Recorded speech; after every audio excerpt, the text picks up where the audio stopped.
everyone, Bernard here. Welcome to the Citizen channel, and we have another city presents. Never ending these city presents. We're going to be away at not the old Dell. I remember that's it. I've not been to St Mary's. I've actually been to the Dell, but I've never been to St Mary's. Unfortunately, I have to try and remedy that over the next obviously few years. Hopefully, if we get back, obviously. But we've got a little trip to Southampton, haven't we? Down to Hampshire. For a game on the 19th of December, 3 p.m. kickoff again. These are coming thick and fast, and it's on Amazon Prime, isn't it? So we can watch it on Amazon Prime, which will do for me because I subscribe to Prime anyway. Not that I really want to, but obviously with my other little thing with films, etc., it does come in handy occasionally. Yeah, we'll have our usual features today, including a look at Southampton. We'll have the history boys, of course, a little bit of history about our two clubs, the games between our two clubs, the odds, of course, on the game with my free just for fun bets, just for fun, just for an interest. Our regular City magazine feature, a couple of things happening, and that's about it. No other things now. We're not going to do You Are the Ref now. No one's actually said anything about it, so I'm gonna leave that out for now. I might throw it into the quizzes every now and then. That was the week that was. I might throw a You Are the Ref in there, but no one's really commented, so I'll leave those out for now. Please, if you're new to this channel, push that subscribe button, push the bell notification so all these vlogs are coming out, and I do city history, of course, as you know, as well as city present, what's going on now, and these little quizzes as well. There's a little feature at the moment. Every couple of games I do a little quiz on them, just a family-friendly one. So if you're going to be in at Christmas time, just have a go at a couple of those. That'd be fantastic. And also, please, if you check my playlist, I do little movie and TV reviews as well of films and TV dramas, and I look at posters, etc., and also quizzes on there, movie quizzes. So again, if looking for something to do at Christmas, there might be a couple of quizzes might be of interest to you on there. So please check the playlist. Check my links on screen as well. If you follow or friend me on Facebook and Twitter, I do check every couple of days. If you're after someone to follow and friend you back, I will do that. Absolutely fantastic. Right, yeah, the last time we met at St Mary's, it wasn't that long ago, was it? I just watched my little vlog back. Well, I was quite depressed that day. It seems to be happening a lot last few months, doesn't it? A disaster in Hampshire, I call it. 5th of July 2020, and it was my birthday on the 6th of July, so I had to do that little vlog the day after, so made my birthday a little bit disappointing, to say the least.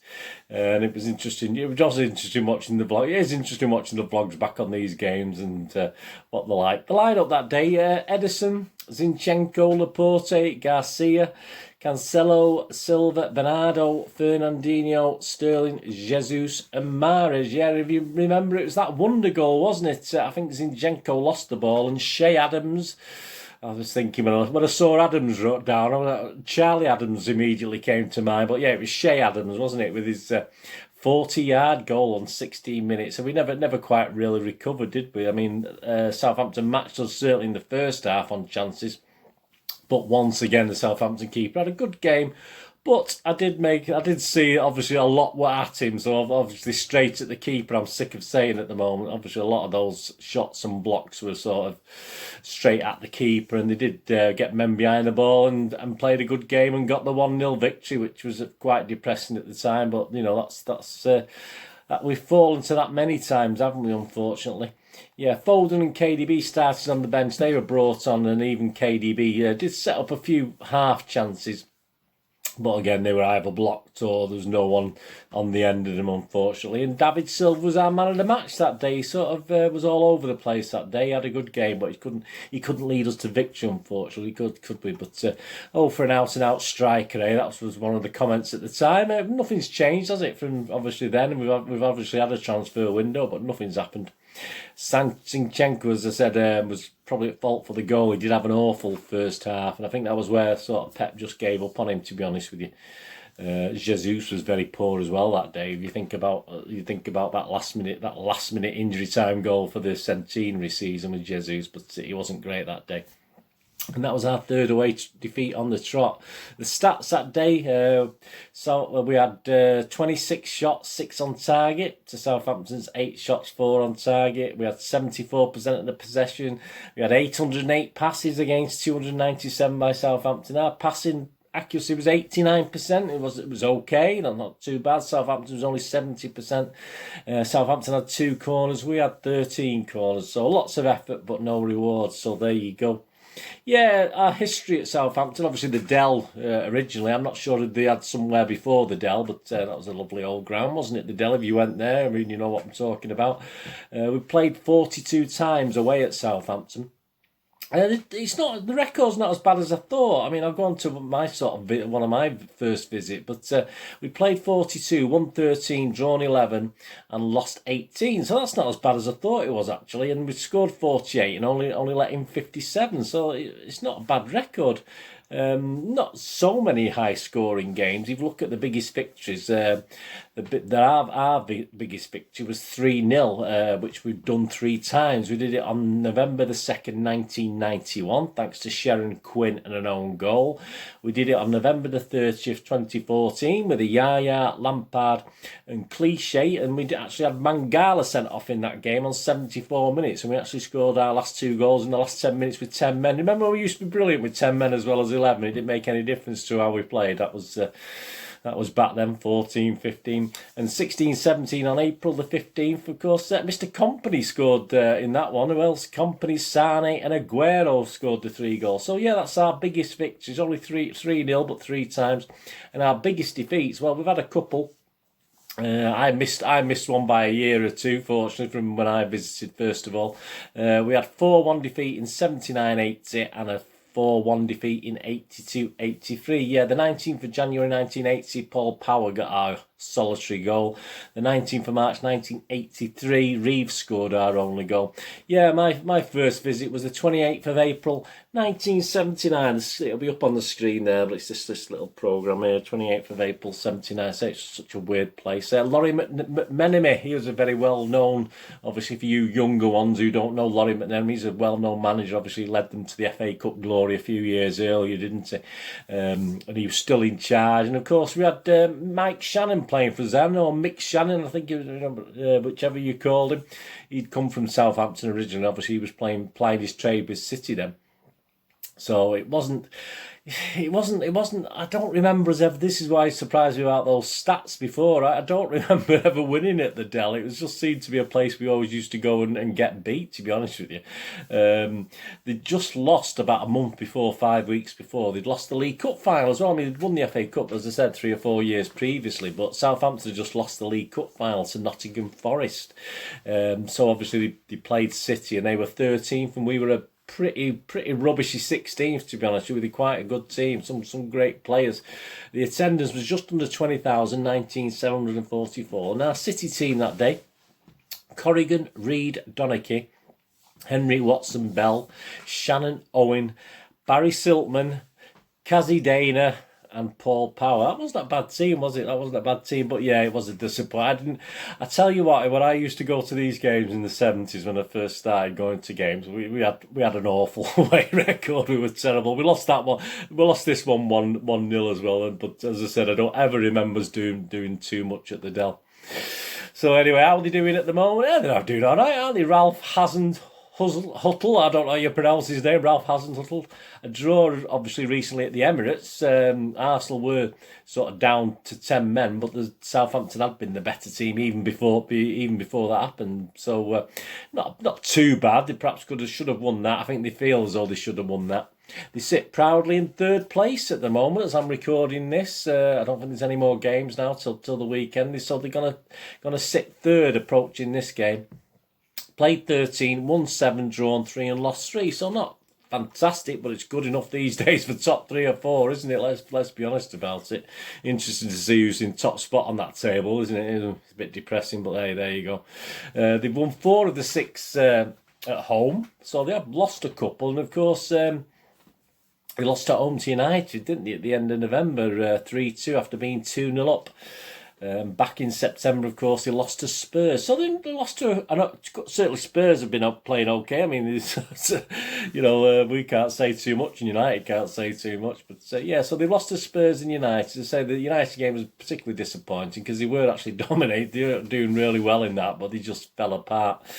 So, yeah, I mean, my little thoughts on this one. I mean, we may find this game, I think, a little bit more to our taste than perhaps the likes of West Brom, etc. They're unlikely. They will be fairly cautious, but they're not likely to play ultra defensive, obviously, because they're quite competent. They're quite competent, Southampton, at going forward, and they can certainly cause problems. And it will be nice for City, and I think it'll lift City's play as well. We're playing a better team. No disrespect to the likes of West Brom, etc., but we're playing a better team. It does make you play better. It certainly worked that way when I played non-league football many years ago. If we played a better team, we sort of improved our play, and if we played a worse team, we sort of dropped a level. So I think obviously professional football is totally different, but I think some of it still sort of holds true for that, to be honest with you. So yeah, I mean, I think it'll be good for City to play a team that can play a little bit of football. I mean, their confidence is high. As I said, ours is a little suspect at the moment, so it will be a stern test. They did show that frailty against United. They can be got at, but I mean, you know, we're able to get at it. That's the point. I mean, they had a home win. The last home game was a win against Sheffield United, who are not exactly setting the world alike, are they? But we've got to play with confidence with this one, haven't we? We've got to play and we've got to be up for it to get anything out of this. It's going to be quite a hard game, and I'll be happy. I am confident we can win this, just about, but I'm getting to the stage where I'm thinking we may be losing games because I'm not overly confident with how we're playing, even though we've got a terrific squad and we've got everyone more or less back from injury. So it is a little bit worrying. So I am confident we will win this. Of course, they'll be extra confident with the 1-0 win they got over us. Obviously, as I say, it wasn't that long ago, was it? It's only back in July, so it was, more or less the same season, really, if you think about it, isn't it? So they will still have confidence from that. But these are becoming must-win games for City now, aren't they? That's the worrying thing. We sort of go into these games where we can't afford, to actually drop points. We can't even really afford to draw. They're becoming must-win games, so we can keep up. Everyone harps on, or they've been harping on about this game in hand all the time. But this game in hand doesn't really mean much now, does it? We're getting further behind when it's not going to count for much anyway. So we have to do something, don't we? Because get rid of some of this doubt in the minds of the fans, in Pep's mind, in the players' minds. I think we need something from this game. We need a constructive, positive game, fast-paced game, not too slow. We keep doing the same things, don't we? Apparently, injury-wise, Southampton are fine. They've got a full squad, so, no excuses there. And we've only really got Zinchenko and Garcia. I think Aguero's sort of there, isn't he? I mean, whether he'll get a full game, I'm not sure. But only Zinchenko and Garcia are our injury problem. So really, let's be honest about it. They're not our top squad players anyway, in respect to those two guys. But we have more or less got a full squad. Now, picking the team, my 11 for tomorrow, it's a hard one, isn't it? It's a really, really difficult one. I've picked a team that I don't like. Looks a bit, again, I've got Rodri and Gundogan in it, but it just looks a bit iffy. But I'm sort of struggling to find sort of, that bite in midfield. Obviously Rodri's, but I don't know. I'd pray for just someone in midfield, De Jong or something to stick in there as well. So anyway, this is my 11. As I said, if I get 7 or 8 of these, I'll be quite happy. I've got Ederson, Walker, Diaz, Stones. So I've got Diaz and Stones partnership with Cancelo again on the left. I'm not sure Mendy will get a game because, let's face it, his last couple of games he's played and he's done nothing particularly wrong, but he's not done nothing particularly. That's a problem. So I've got Walker, Diaz, Stones and Cancelo. And then I've got Rodri and Gundogan, but I'm hoping Gundogan will be a bit more forward-thinking, but I don't know who's going to do the tackling, to be honest. I haven't got a clue.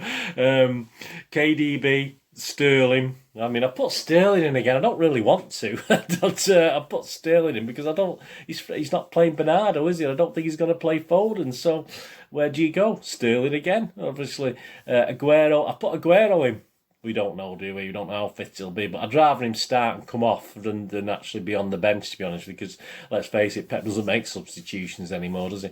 And I've stuck Mahrez in there because he's not been playing that bad of a bad bunch, is he, really? So even though I'm not happy. So I'm actually picking teams here that I'm just not over 100% confident about actually winning the game. But that team is, if it fires, is okay, but it's just looking a bit drab to me. I don't know, depressing, isn't it? It's looking a bit unexciting, unfortunately, and let's face it, we have been a bit unexcited, haven't we, quite recently? Yeah, I'll give you my score prediction shortly. The officials tomorrow, yeah, what have we got to put up with the officials? We've got Mike Dean, assistants Ian Houston, he's appeared for City for a while now. I've keep cropping up his name. Darren Can's the other official, the assistant, sorry. The fourth official is Robert Jones. VAR, we've got Lee Mason there. So we've got Mike Dean and Lee Mason. There's a deadly duo, if ever there was a deadly duo. Assistant VAR, we've got Adrian Holmes. Hopefully he's no relation to Eamon Holmes, that's all I can say. So there you go. Yeah, so it will be hard, but as you'll see from my little predictions in a minute, my little betting at the minute, I've gone with the victory tomorrow, but we're going to have to be on the ball, aren't we? And as I said, these are must-win games, unfortunately. Let me know what you think, but they are definitely all of a sudden, the must-win game, every single games. And we had quite a comfortable start to the season fixture-wise, didn't we? But that's the worrying thing. We didn't have on paper. It didn't look as though we had hard games to play, but it's not panning out so well, is it? Right, the odds. Yeah, last time. Please, I don't condone gambling, and it's fun stop, and only ever gamble what you can afford. This is just a little bit of interest. I've never really made any money out of football gambling, so please, these are just a little thoughts for me, and then just an idea for you to, if you fancy a little flutter yourself, let me know what you're going to do. Yeah, last time I made a profit, so I'm quite happy with that, even though obviously I had no idea we were going to draw with West Brom, but obviously I had Gundogan down as my anytime goal scorer, so he saved me, and we made a very small profit on the day of 2.4 points. So I was quite happy with that after a wipe out the game before, so that was okay. Yeah, betting wise, to win the Premier League, Liverpool are firming up now. I mean, now they've gone top as well. I've not checked this morning actually. I think this was before they went top, but yeah, they're actually favourite. 6-5 is the best price you're sort of getting now on that. If you shop around, there might be others from smaller bookies, etc. And City are back out to 5-2. I think we were 9-4 last week, so we're 5-2. Southampton is sitting third there, 125-1. So that's not a bad price, is it? Yeah, I think top six are about they're about not a fantastic price, 4 or 5-1, I think, to finish top six. But obviously they're going to have to keep up, aren't they? And of course, Hazen Huttle, or however way you pronounce it, is one of the safest managers. He's as safe as Pep to not be the next to go. He's 66-1 to be the next manager kicked out. So, and that's the same price as Pep. Obviously, got people. Klopp's obviously the safest of all the managers. But there you go. So that's interesting. Yeah, the match odds. City are 4-9 favourites, 7-2 the draw, 6-1 for a Southampton win. That's not a bad price for a side if you fancy a Southampton win. First goal scorers, I mean, Aguero, I've got him down as playing. Will he play? I'm not 100%, but he's 3-1. First goal scorers, Jesus and Sterling are 4-1. Mahrez and Torres 11-2. KDB 6-1. Danny Ings is 11-2, and Adams is 11-1. If you're looking at a Southampton first to score, both teams to score. I think they will. I think both teams might score. 4-6 if you think they will score, and it's 11-10 if you know. I mean, 11-10 is not bad value if you think either City or Southampton. If it ends up 1-0 to somebody, so obviously if it ends up 1-0 or even 0-0, of course. So. Yeah, 11-10 is not a bad price if you fancy that. But my first couple of bets, as ever, is going to be on the correct scores, so I said. So I've gone for 2-1. I'm predicting a 2-1 victory for City tomorrow. I'll be happy with the 3-1, but I'm predicting a 2-1, and you can get 15-2 about that. So I've had a point on that. If you fancy 2-0, it's 8-1. If you fancy 1-0, it's 17-2. If you did fancy 3-1, again, I'm going to have a point on that as well. I'm hoping we might win 3-1, a bit more comfortable. That's 11-1, so that's not a bad price. 3-0 is also 11-1. 4-1 is 4-1 and 4-0 is 20-1. If you fancy us to hit a bit of form and score some goals. A draw, if you wanted 1-1, 17-2. 0-0 is 0-0 and 2-2 are both 16-1. So that's not a bad price actually. But if you wanted Southampton to win, you thought it was going to be the same as last season and a 1-0 win for Southampton, that's 22-1. And 2-1 is Southampton's also 22-1. And if you fancy a nice comfortable 2-0 to Southampton, you can get 50-1, and you can get a lot more prices than that if you fancy them to give us a good hiding.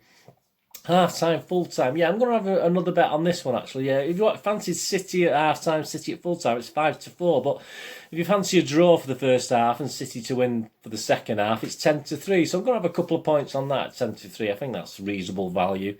If you fancied a draw and a draw again, which is a good possibility, that's 13-2, and City in a draw is 16-1. So if you fancied any of those. Anytime goal scorer, well, you've got Aguero at 10-11, not a lot of value. Even the bases he might not, he might play and get dragged off, or he might come on late or whatever. Jesus is even, Sterling is 4-1. That's not a bad price. I mean, he did obviously, he set one up the other night, didn't he? So perhaps he might have his shooting boots on. Mahrez and Torres are both 7-4 and 15-8 respectively. KDB 6-4, not a great price. You can usually get a bit higher on KDB. If you fancy Southampton, Danny Ings is 7-5, Adams is 7-2. The under-over market, there's nothing exciting on there. City to win by 1 goal.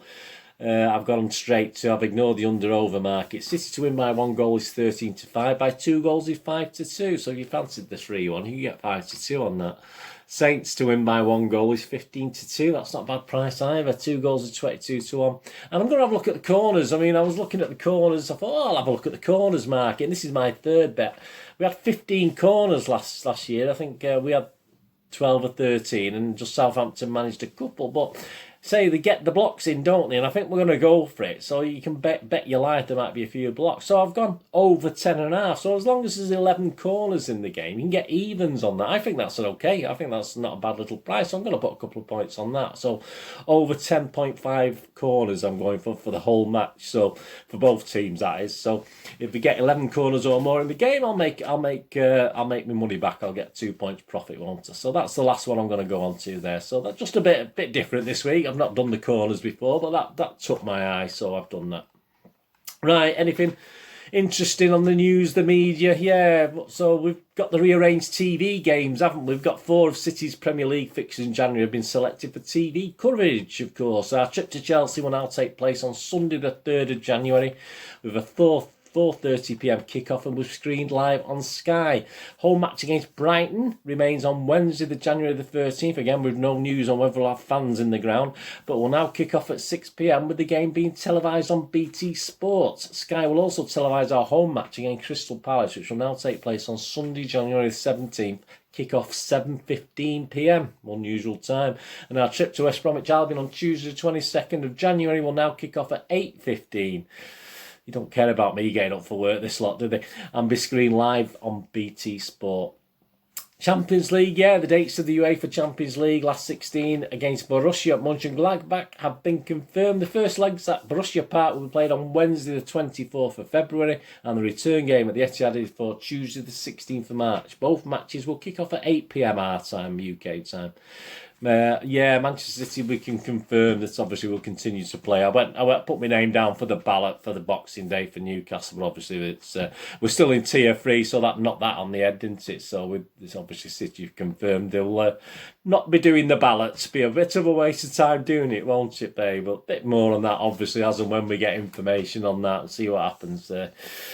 Very depressing one way or the other. A lot of people are happy because, some people don't want us back. So we're all back, so there you go. We're Not Really Here programme, if you tune into that. Obviously, Saturday's show kicks off at 2pm before the game with an hour of build-up. And the guests this week, we've got David James and Feed the Goat and He Will Score. Yeah, Sean Goater's on with David James. So I might mention it to my lad. He loves the goat. He might watch that. Joining presenters, Natalie Porlick, is it? That's how you pronounce it, Natalie. My apologies if you don't. And City's obviously Kyle Walker. City TV's Kyle Walker. And yeah, it's some festive joy. Manchester City players and staff are pitched in to ensure no primary school in East Manchester goes without a Christmas present this year.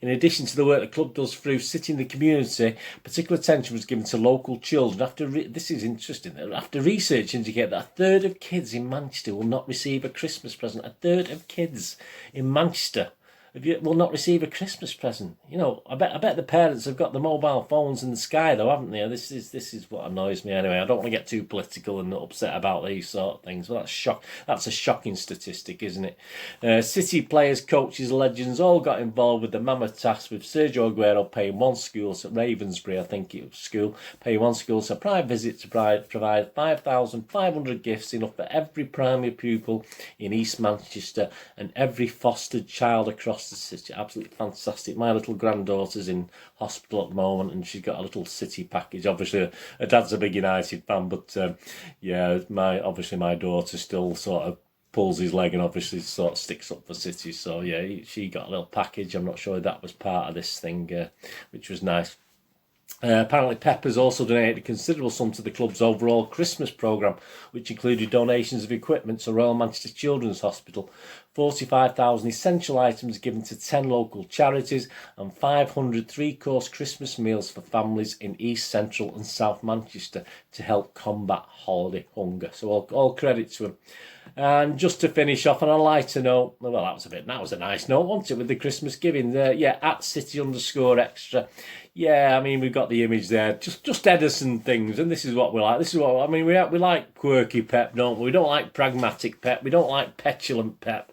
We like quirky Pep, and we always like a bit of quirky Edison, don't we? So obviously City_extra just commented, just Edison things. So that was an interesting image from the game against West Brom. I love those images where he's obviously you got two defenders behind him. It's absolutely fantastic. I mean, just Edison doing his normal things. Well, there you go. Anyway, thanks for joining. Of course, I'll be back with a match review on Sunday of this game against Southampton. Please check my recent Citizen channel. There will be that was the week that was covering the United game and the other game. Was it West Brom United and West Brom? That should be out by Saturday morning. I'm trying to do these vlogs as quick as I can. They're coming in thick and fast, and I'm doing about a 15-hour day at the moment, so not easy at the moment, but that should be out. That was the week that was. And of course, please check up on my little two-part special on Mr. Joe Royle as a City player and obviously leaving City and coming back to haunt us like they do our ex-players, etc, etc. But it's a nice two-part. I've had some nice comments on that, so please check out that. I've done the links. The links are below, and the links will be on in the corner, whichever corner they're on. So please check that out as well on Joe Royle. So that's all. That's available now, and that was the week that was. Will be available soon. And of course, my review of this Southampton. Let's hope, fingers crossed. Let's get back. Let's see some zip and some buzz about Pep and the players. I mean, we've got a flipping good squad there, haven't we? We've got everyone fit that we need. I mean, obviously, as I say, my respect to Garcia and Zinchenko. Well, in respect, they're not our top guys, are they?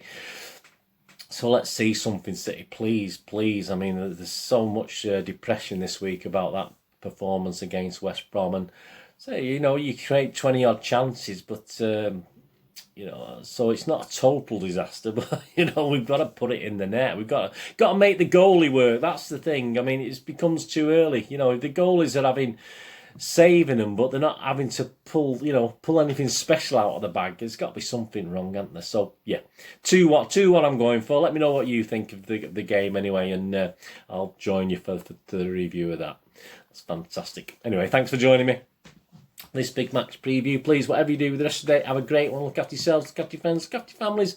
More importantly, let's all look after each other until we meet again here, or perhaps you flit over to my film and TV channel, or here on the Citizen channel. Please stay safe, Blues. Bird the same. Bye for now.